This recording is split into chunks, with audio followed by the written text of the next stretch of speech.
Giscard, Mitterrand dans une demi-heure devant 30 millions de téléspectateurs.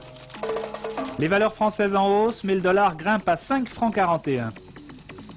Après la mort de Bobby Sands, Madame Thatcher reste intransigeante. Le temps demain, encore nuageux, mais plus doux. Mesdames, Messieurs, bonsoir. J-5, mais aussi H-35 minutes dans un peu plus d'une demi-heure. En effet, va s'ouvrir l'émission de la campagne électorale, qui sera sans doute la plus regardée. Elle sera diffusée sur les 3 chaînes, à 20h20 donc, et elle opposera pour la première fois cette année les 2 candidats restés en lice, Valéry Giscard d'Estaing et François Mitterrand. Les 2 hommes connaissent bien ce genre d'épreuve. Il y a 7 ans déjà, ils étaient l'un en face de l'autre. Sans plus attendre, essayons de savoir comment l'un et l'autre se sont préparés. D'abord, la journée rue de Solferino avec Dominique Laury. Au siège du Parti socialiste, c'est une journée comme les autres. À la conférence de presse quotidienne, si l'on a évoqué le débat de ce soir, c'est surtout pour en préciser les modalités. Ce n'est pas un match ni un combat de catch, a souligné Georges Fillou. Les Français ne se déterminent pas sur une prestation télévisée, mais sur un programme. Nous n'avons aucune espèce d'inquiétude. Il n'y aura pas de bon et de meilleur. Il y aura le meilleur, c'est François Mitterrand, celui qui propose aux Français une autre politique. Le programme de François Mitterrand aujourd'hui, au service de presse, on répond simplement qu'il travaille et se détend, loin de l'agitation. Pendant ce temps, au premier étage du siège du PS, les délégués de François Mitterrand, loin du débat, préparent les derniers meetings de la campagne. Dans cette réunion, une seule absence, à peine évoquée. C'est un homme qui est capable de décrocher comme ça, qui ne se laisse pas intoxiquer par la politique. François Mitterrand est un homme très solide, qui a des nerfs à toute épreuve, et je pense qu'il vaut mieux qu'il ne s'arrête pas et qu'il arrive à l'émission avec son influx nerveux habituel. Bref, si l'on accorde ici une réelle importance au débat de ce soir, on considère qu'il n'est qu'un élément de la campagne. Quant à François Mitterrand, effectivement, loin de l'agitation, il s'est simplement détendu à son domicile et s'est offert cet après-midi une courte promenade sur les quais de la Seine avant de recevoir ses principaux collaborateurs. Oui, d'accord. Peut-être les 2 hommes se sont-ils fait à nouveau projeter lors des débats de 74. Nous aurions bien aimé vous en montrer des extraits. Malheureusement, c'est impossible, nous dit la commission de contrôle. Pas le droit de réutiliser ou de rediffuser des émissions de la campagne officielle. C'est la raison pour laquelle, demain, vous ne verrez pas non plus d'extrait du débat de ce soir. À l'instant, je vois sur mon écran de contrôle que François Mitterrand vient d'arriver. Jacques Merlino, à la Maison de la Radio. Oui, François Mitterrand est arrivé effectivement il y a 2 minutes, entouré de plusieurs membres de son conseil politique et de son ami François de Gonsouvre, que vous voyez sur sa droite, accompagné également de Régis Debray. Il était précédé de Robert Badinter, de Gaston Defferre, Lionel Jospin, Jean-Pierre Chevènement. Et Pierre Mauroy et Michel Rocard ne sont pas là, ils tiennent un meeting en province ce soir. Accompagne aussi François Mitterrand des amis de longue date, François de Gonsouvre, je vous l'ai dit, Paul Guimard, et des membres de sa famille, dont Rejeune. Sa femme Danielle n'est pas là, elle a en effet pour habitude de suivre ce genre de débat devant son poste dans les conditions de téléspectateurs. Sur la forme de ce débat, une seule petite information supplémentaire, François Mitterrand s'est réservé la possibilité de montrer des documents en direct. Il s'est réservé la possibilité, nous saurons dans une demi-heure s'il utilise cette possibilité. Bien, on verra bien tout à l'heure. Je rappelle qu'il y a finalement 25 invités par candidat et non plus 15 comme on le disait hier. Alors voyons avec Patricia Charnellet maintenant la façon dont s'est préparée Valéry Giscard d'Estaing. Une journée d'intense concentration et de grande réflexion pour Valéry Giscard d'Estaing. Il a préparé le débat chez lui et puis dans son bureau d'Élysée, ici au premier étage. Il n'y a d'ailleurs reçu de toute la journée que quelques collaborateurs.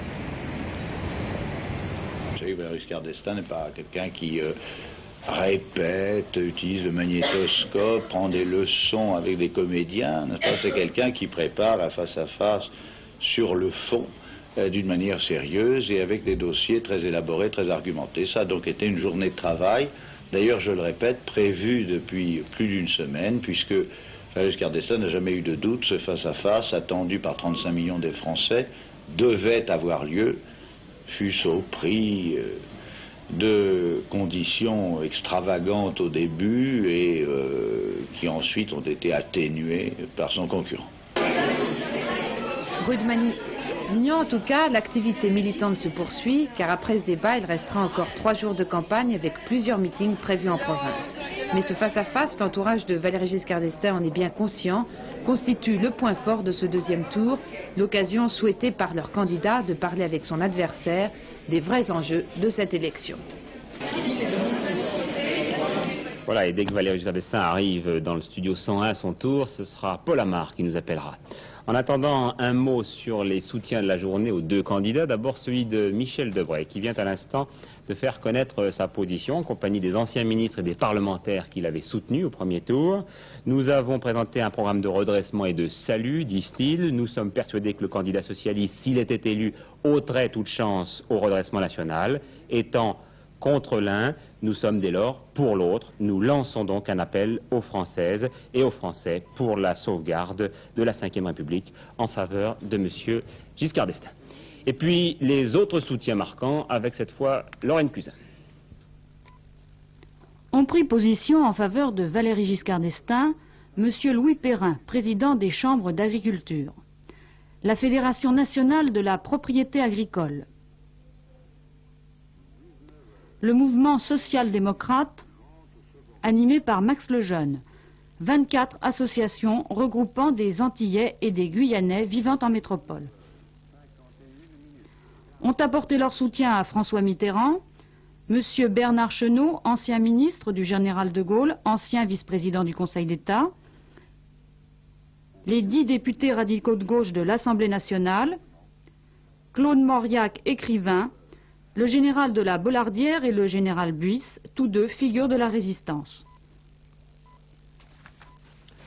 Valéry Giscard d'Estaing qui par ailleurs vient de répondre à Brice Lalonde. Il propose d'accélérer le programme des énergies renouvelables, l'abandon d'un site de centrale en projet en cas d'avis défavorable, convergent des assemblées locales compétentes. Et puis il précise que la décision de passer à la phase industrielle de surgénérateurs sera subordonnée à un débat devant le Parlement en 82. Je vois sur mon écran de contrôle qu'il est à son tour en train d'arriver à la maison de Radio France. Paul Amar. Effectivement, Valéry Giscard d'Estaing arrive 8 minutes exactement après François Mitterrand. Jean-Philippe Leca, son porte-parole, est arrivé il y a environ 20 minutes. Jean-Philippe Leca est d'ailleurs le seul homme politique côté Giscard, si j'ose dire, à se trouver dans le studio 101 de la maison de Radio France. Valéry Giscard d'Estaing, qui avait le droit d'inviter 25 personnes environ, a préféré avoir à ses côtés une vingtaine de jeunes qui ont organisé avec d'autres la réunion de Pantin dimanche dernier. Vous l'avez vu, Valéry Giscard d'Estaing n'est pas accompagné par son épouse ni par ses enfants. Toute la famille a préféré rester à la maison pour suivre le débat. Quant à l'état-major du candidat Giscard, il se trouve actuellement rue de Marignan et attend avec l'attention et la fébrilité qu'on imagine, et attend ce débat qui devrait donc commencer à 8h20 précisément. Vous connaissez les conditions, il durera 110 minutes et sera animé par deux journalistes, Michel Cotta et Jean Boissonnat, qui poseront des questions. Les deux candidats n'auront pas le droit, c'est du moins le principe, c'est du moins la règle, n'auront pas le droit de s'interrompre. Valéry Giscard d'Estaing a l'intention bien sûr de faire un plaidoyer de sa politique et de son bilan, mais il a également l'intention de se montrer très offensif et de poser une série de questions à François Mitterrand. Avec qui allez-vous gouverner? Voilà l'une des questions que l'on entendra sans doute ce soir au cours de ce débat, mais n'anticipons pas. A tout à l'heure, Paul. L'organisation tardive de ce débat et ses 110 minutes à répartir entre les deux hommes ont obligé la commission de contrôle à revoir les horaires de la campagne officielle. Voici maintenant la nouvelle grille. Chaque candidat bénéficiera en tout d'1h40 à la radio et à la télévision.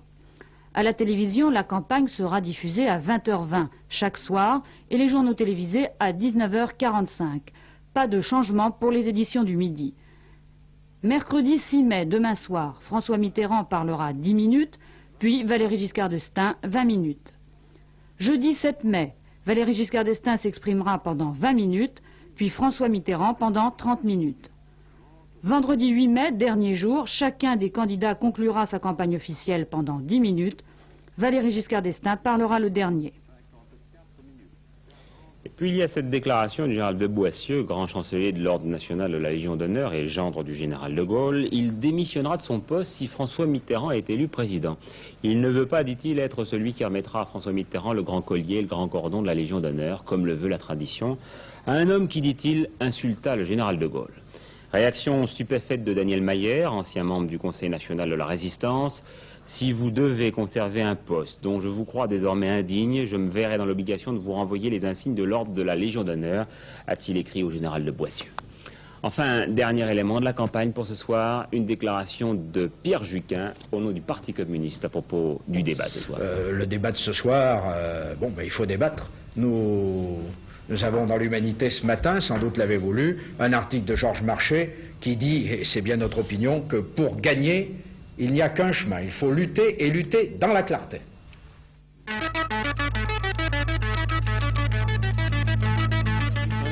Il a par ailleurs annoncé que le PC appelait à manifester demain contre Mme Thatcher et je cite tous les colonialistes anglais, conservateurs et travaillistes qui ont les mains couvertes de sang après l'assassinat de Bobby Sands. Une autre manifestation vient d'avoir à l'instant lieu à Paris. Bobby Sands est mort en effet cette nuit, peu avant 2 heures du matin, au terme de 66 jours de grève de la faim dans une prison près de Belfast pour obtenir le statut de prisonnier politique. Une mort évoquée partout dans le monde, même en Chine et en URSS. Sur place à Belfast, il n'y a pas eu d'explosion de violence que l'on redoutait, du moins pas pour l'instant. La tension est cependant très vive et des heurts sporadiques sont incessants depuis l'aube. Jacques Abouchard nous raconte ses premières heures de la nuit.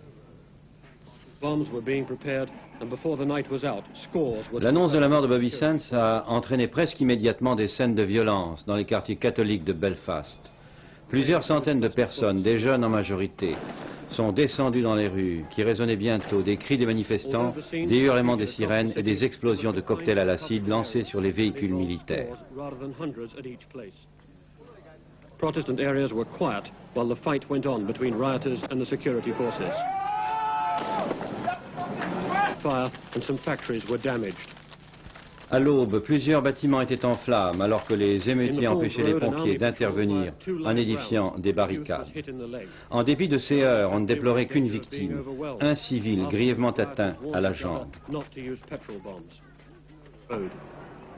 Au petit matin, les policiers britanniques contre-attaquaient en tirant des rafales de balles de plastique pour disperser les groupes de manifestants. Groups of youths reappeared from the side streets and kept up a hail of missiles even when they'd run out of petrol bombs.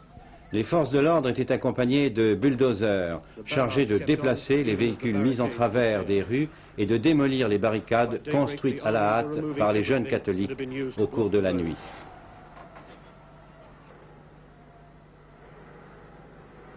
Trois jours de deuil et de grève ont été décrétés par l'IRA, l'organisation républicaine irlandaise, qui a lancé un appel au calme.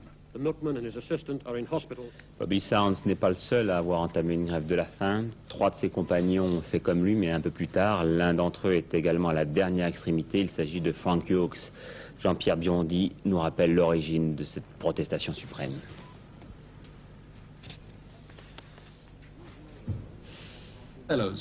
Robert Sands avait 27 ans. Il était chômeur et père de 3 enfants. Condamné à 14 ans de prison pour port d'armes, il était détenu à Longquesh, dans la banlieue de Belfast. Le 1er mars dernier, Bobby avait entamé une grève de la faim pour obtenir le statut politique, autrement dit le droit de porter ses propres vêtements, d'écrire une lettre par semaine et de ne pas être contraint au travail obligatoire. Quelques jours plus tard, 3 de ses camarades du bloc H, aujourd'hui à leur tour en danger de mort, l'avaient imité. Le 9 avril, Bobby était élu au Parlement britannique lors d'une élection partielle dans le comté catholique de Fermanagh. La Chambre des communes entérinait l'élection, bien que le nouveau député fût interné. Les défilés, les démarches, les appels humanitaires pour un meilleur traitement des militants de l'IRA n'ont donc pu ébranler Mme Thatcher, appuyée par la majorité de l'opinion et des journaux anglais. À quelques mètres de l'endroit où s'est achevé la nuit dernière le martyre de Bobby, 400 républicains irlandais continuent pourtant de jouir du statut politique. Motif, ils ont été condamnés avant le 1er mars 1976, date à laquelle les travaillistes avaient codifié la manière actuelle de traiter les détenus en Irlande du Nord.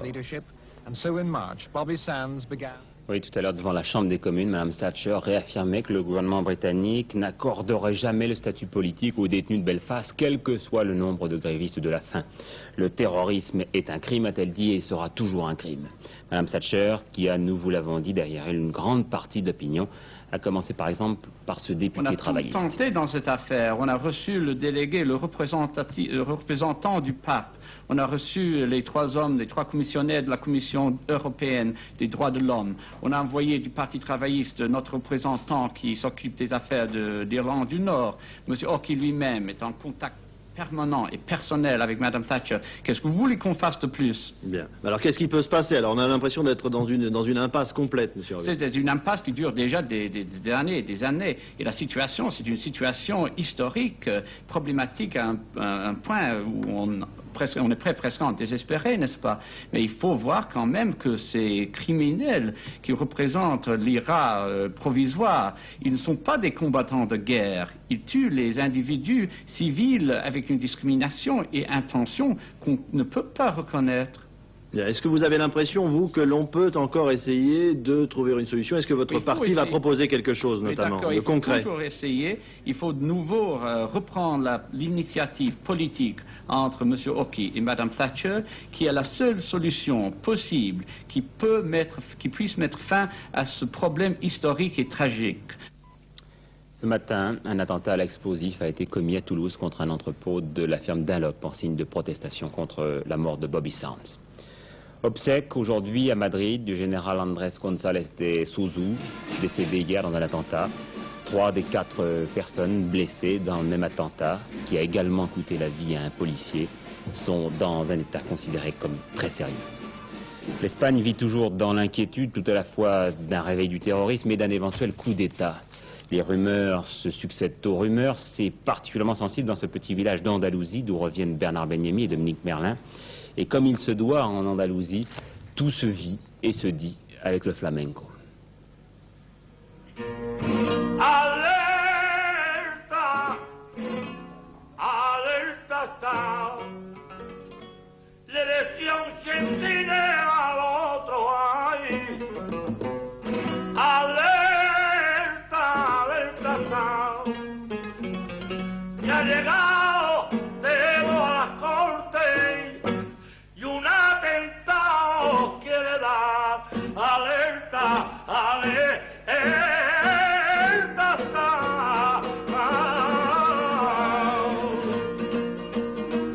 Alhaurín el Grande, l'un des innombrables villages perdus dans cette Andalousie brûlante, socialisante, loin, très loin de Madrid.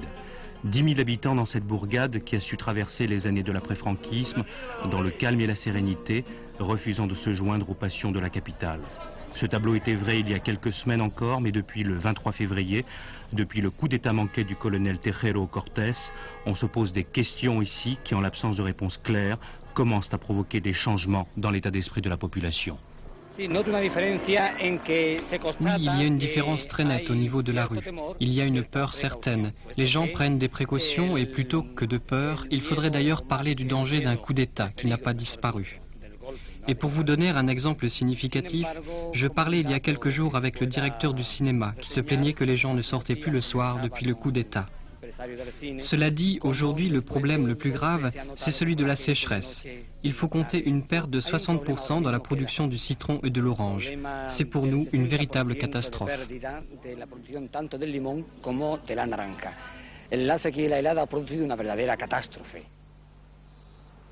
Et c'est vrai que la situation est dramatique pour les petits exploitants agricoles de cette région, la marmite de l'Espagne, comme on l'a surnommée. Cette partie du citronnier est complètement sèche. Ce sont des arbres qui ne pourront pas être récoltés. On espère que le gouvernement va nous aider, car ici, on n'a pas d'argent. La situation est très délicate pour les paysans. Et si l'aide du gouvernement ne vient pas? Alors ce sera très grave. Pensez qu'il faut 3 ans pour qu'un arbre comme celui-là commence à donner des fruits.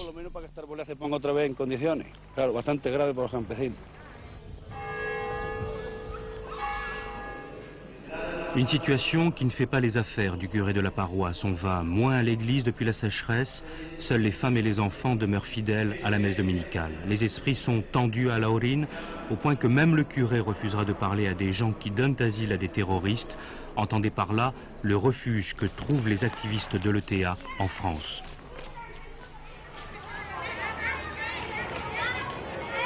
Quant aux hommes, ils sont encore les seuls à respecter les traditions.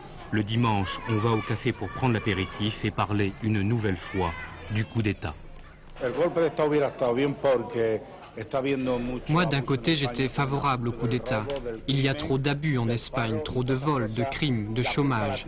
Et ce sont les partis politiques qui en sont responsables. S'il y avait moins de partis politiques, les choses iraient peut-être mieux. Il y aurait moins de vols, de crimes, de chômage en Espagne.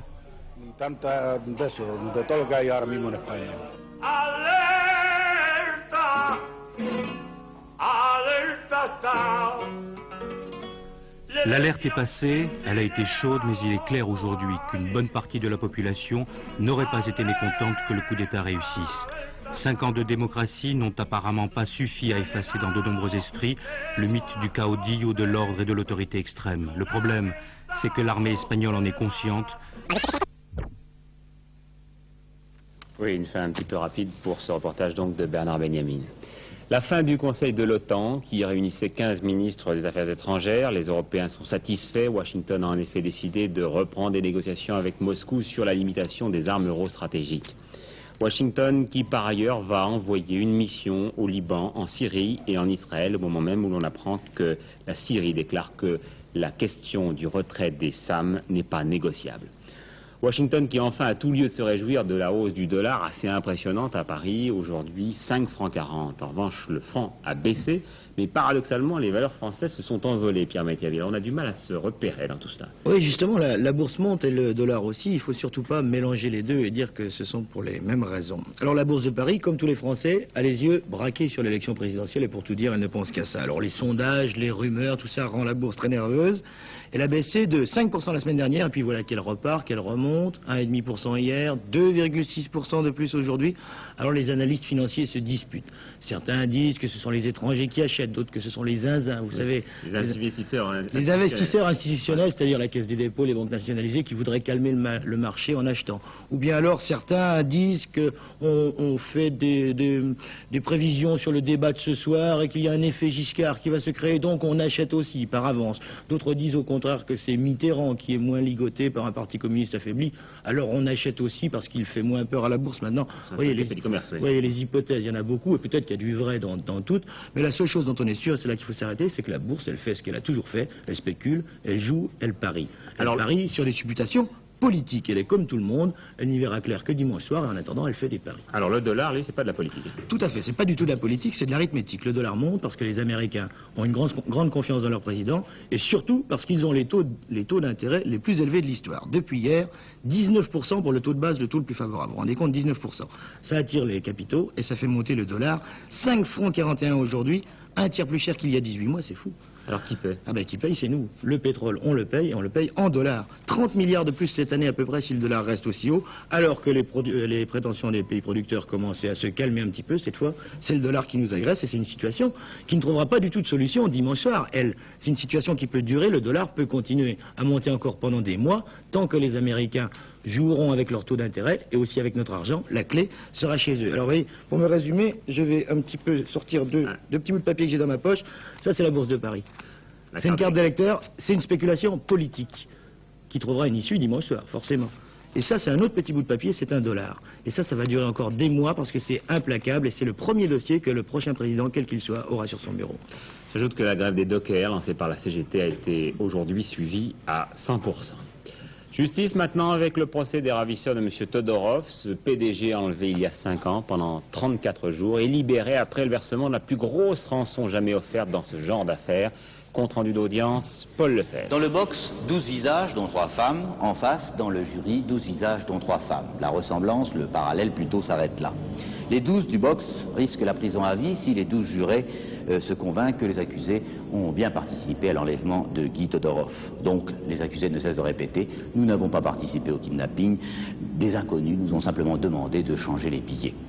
Et il est vrai qu'il n'y a pas de preuves concrètes dans le dossier. Par contre, on retrouve autour de chaque accusé des billets de la rançon.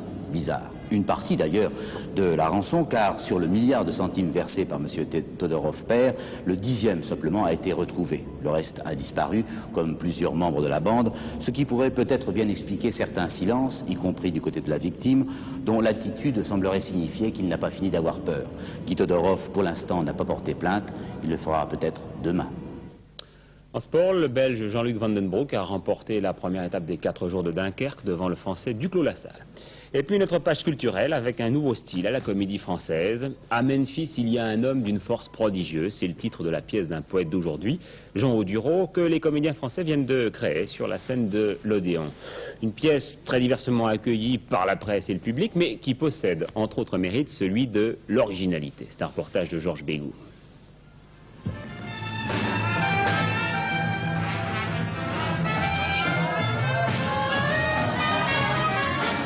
Les comédiens du théâtre français dansent, boivent, se battent dans cette pièce baroque sur la vie de Ma Barker et de ses 4 fils, des gangsters qui firent trembler l'Amérique d'entre les 2 guerres. Museau, sans la pharmacie, les plombs et les lunes, me faire courir. C'est une pièce qui a de quoi surprendre à bien des égards. Il ne s'agit pas là d'une pièce policière, ce n'est pas non plus un drame psychologique. Disons qu'il s'agit de l'évocation lyrique de la révolte des fils Barker contre une société de petits shérifs, petits juges, petits bourgeois. L'histoire est racontée par un journaliste, témoin et ami de la famille, interprété par Jacques Tauja.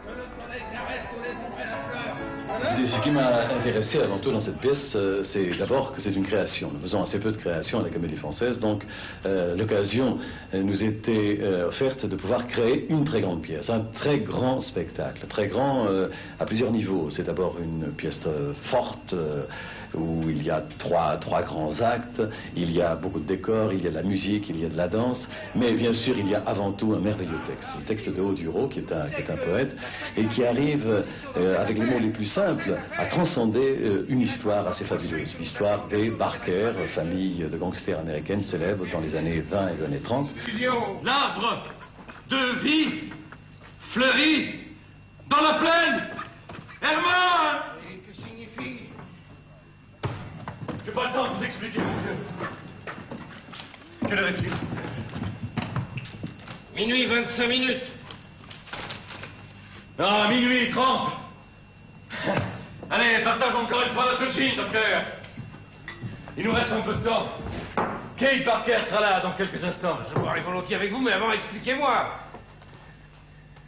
Quoi, que voulez-vous savoir? Ce que veut dire l'arbre de vie fleuri dans la plaine.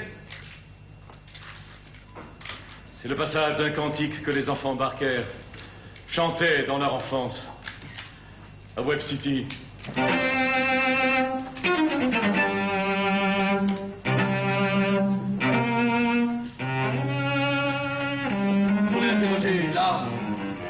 Le fleuve. Il faudrait interroger l'oiseau solitaire. Le seul vous dirait combien nous vous aimons. Kate Barker.